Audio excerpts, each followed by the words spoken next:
సాత్వికులు అంటే ఎవరు? సాత్వికులు ధన్యులు, వారు భూలోకమును స్వతంత్రించుకొందురు అని ప్రభువు చెప్పాడు.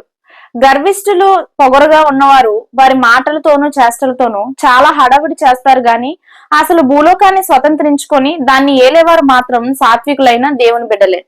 ఈ వాక్యం నెరవేరడానికి కొద్ది కాలం పడుతుంది.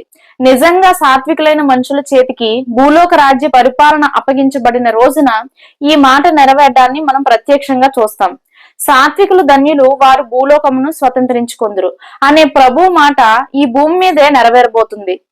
అతి కొద్ది కాలంలో యేసుక్రీస్తే రాజుల రాజుగా వచ్చి ఈ భూమి మీద 1000 సంవత్సరాల నీతి పరిపాలన జరిగించినప్పుడు సాత్వికులైన దేవుని బిడ్డలే ఆయన క్రింద రాజులుగా ఉండి పరిపాలనలో పాలిభాగస్తులు అవుతారు.